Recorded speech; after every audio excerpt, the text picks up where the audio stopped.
Welcome back to Total F1. Get ready for an exciting adventure into the world of racing with Jochen Rindt.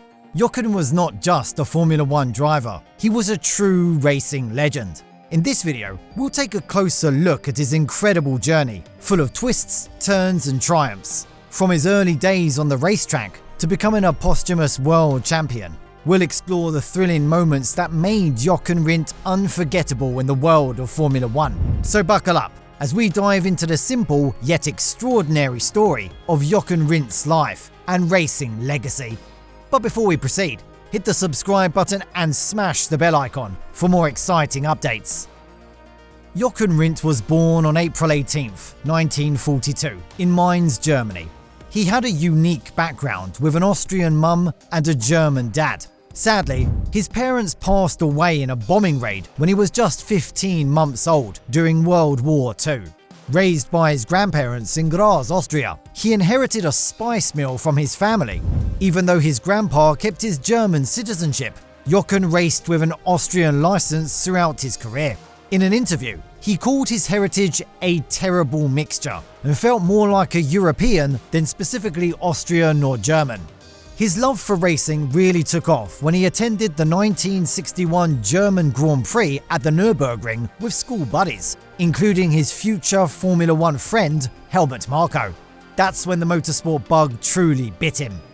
Jochen Rindt found inspiration in Count Wolfgang von Trips, a noble German driver. Even after Trips' tragic death at Monza in 1961, Rindt's passion for racing remained unshaken. He kicked off with touring cars, then shifted to single-seaters after meeting the hospital after some high-speed encounters.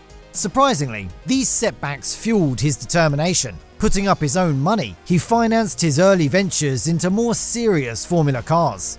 In 1964, he made a bold move to England, purchasing a Formula 2 Brabham for £4,000 cash. His second F2 race at Crystal Palace caught attention when the British press reported that an unknown Austrian had just outpaced the famous Graham Hill. Jochen Rindt, known for his lively and determined style, emerged as a dominant force in the highly competitive F2 series. Even though he inked a 3-year Formula 1 contract with Cooper in 1965, these cars lacked competitiveness. However, Rindt found success outside of F1, this time in Ferrari's sports cars. Alongside the American Mason Gregory, he piloted a Ferrari 250 LM to victory in the 1965 Le Mans 24-hour race. This unexpected triumph underscored Rindt's versatility and prowess beyond the challenges of Formula 1 circuits. Despite facing 2 seasons in underperforming Coopers and another in an unreliable Brabham, Jochen Rindt pushed his machines to their limits. In 1969, Colin Chapman, the founder of Team Lotus, brought Rindt on board to partner with the reigning world champion Graham Hill. Rindt quickly outpaced his esteemed teammate, but the Lotus 49, while fast, proved as fragile as it was speedy.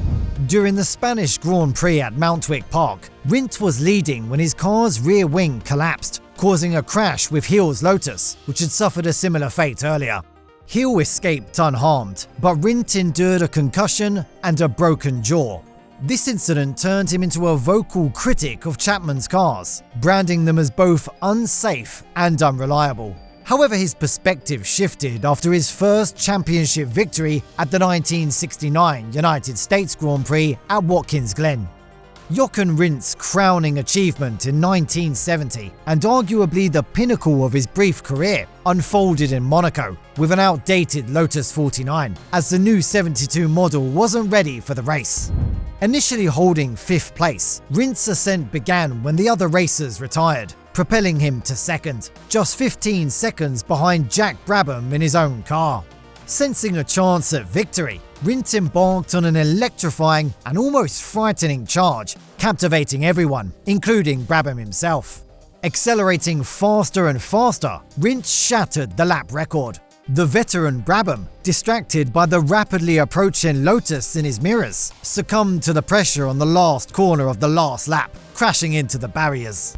It was a memorable victory that etched Rindt's name in the annals of racing history. Tears of joy streamed down Jochen Rindt's face as Prince Rainier and Princess Grace handed him the winner's trophy of the 1970 Monaco Grand Prix. However, in the following weeks, tears of sorrow flowed as he mourned the deaths of two dear friends, Bruce McLaren and Piers Courage. Despite the personal turmoil and the newfound responsibilities of fatherhood, with his wife Nina giving birth to their baby daughter named Natasha, thoughts of retirement surfaced. Yet with the resilience that defined him, Rindt continued to push the limits on the racetrack. He clinched victory in 4 consecutive races, including the Dutch Grand Prix where Courage tragically lost his life, and triumphed in the French, British and German events.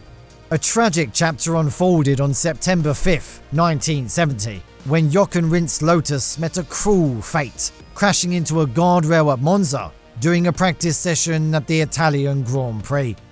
Subsequent investigations revealed that the initial brake shaft failure in the car's right front triggered the accident. However, it was the poorly installed crash barriers that ultimately caused Rindt's death, exacerbating the consequences of the mechanical failure. Despite later claims by Colin Chapman that the broken brake shaft occurred due to the impact with the crash barrier, the investigations concluded that the accident was initiated by the brake shaft failure, and the improperly installed barriers played a significant role in the severity of the outcome. Jochen Rindt was declared dead on the way to the hospital in Milan. The tragic accident unfolded near the spot where Jochen Rindt's childhood idol, Wolfgang von Trips, had met a similar fate in 1961. Both incidents occurred while they were leading the championship. Back then, von Trips, a German driver, was at the forefront, but eventually lost the title to his Ferrari teammate, Phil Hill. In a poignant twist, history repeated itself for Rindt, who was also leading the championship at the time of the fatal crash. Except this time, history took a different turn.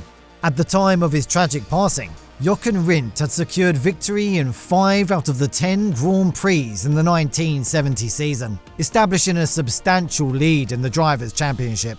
Following his triumph in the subsequent race in Canada, Jackie Ick closed in within 17 points of Rindt in the championship, creating a window of opportunity for the title if he could win the remaining 2 races. However, the event in the United States Grand Prix was won by Rindt's replacement at Lotus, Emerson Fittipaldi, and Ick finished only 4th.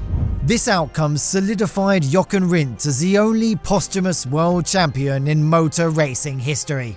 In a poignant ceremony near the Place de la Concorde in Paris on November 18, 1970, the championship trophy was handed to his widow, Nina, by Jackie Stewart. Rindt's remarkable achievements and his indomitable spirit on the racetrack were forever etched into the history of Formula 1. Thank you for watching the video. If you enjoyed the video, subscribe to the channel to get more exciting Formula 1 news. See you in the next video, guys. Goodbye.